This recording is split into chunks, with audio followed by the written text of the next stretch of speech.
Salut à tous, chers amis, je suis Rui Barros Ouadjenokam, juriste en droit du travail.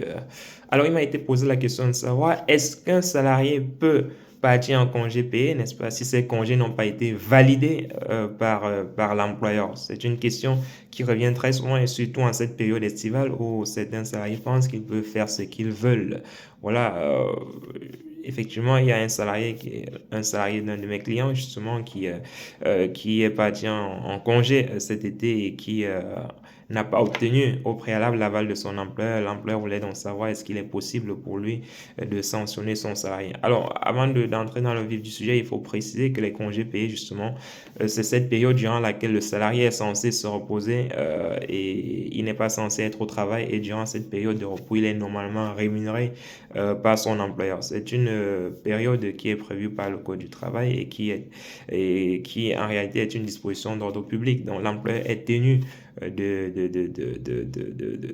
demander à ses salariés d'aller en congé donc, pour leur permettre justement de se reposer, de faire un break et de pouvoir, n'est-ce pas, se revigorer. Donc c'est une obligation légale pour l'employeur. Maintenant, est-ce que le salarié doit-il prendre ses congés comme il veut?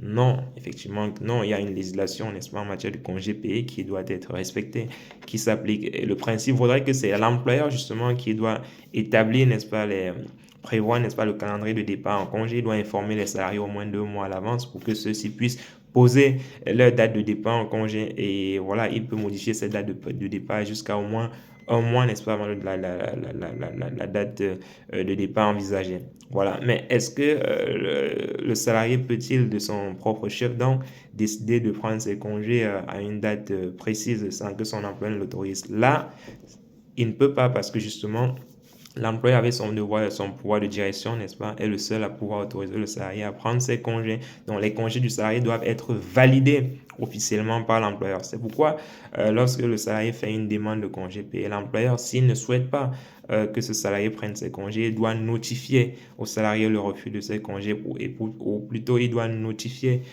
au salarié, n'est-ce pas, les raisons pour lesquelles il ne peut pas prendre les congés à une date précise. Il doit motiver, n'est-ce pas, cette décision-là et proposer au salarié justement la possibilité de poser ses congés à une date ultérieure.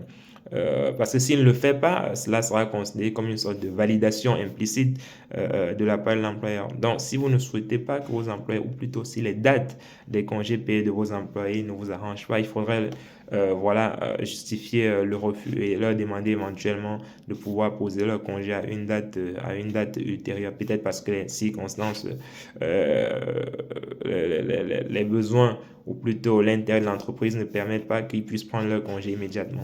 Voilà, donc il faudrait justifier ce refus-là. Et que faut-il faire si malgré tout le salarié décide de partir en congé sans votre autorisation et qu'il revienne plus tard, plusieurs jours même après ses congés payés? Dans ce cas, vous avez la possibilité de mobiliser votre pouvoir disciplinaire en justement convoquant le salarié à un entretien préalable si vous souhaitez peut-être le licencier parce que vous estimez que voilà, la faute est d'une certaine gravité qui fait que vous ne pouvez plus le maintenir dans vos effectifs. Dans ce cas, vous déclenchez une procédure disciplinaire, vous le convoquez à un entretien préalable et puis vous le licenciez derrière, soit pour faute grave, pour faute simple ou pour faute lourde. Ça sera à vos devoirs et de justifier de cette faute que vous invoquez.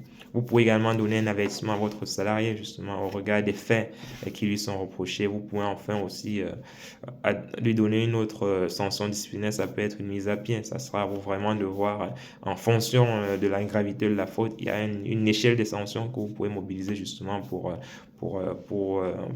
faire face à ce type de cas-là. Voilà. Donc j'espère que c'est clair pour vous.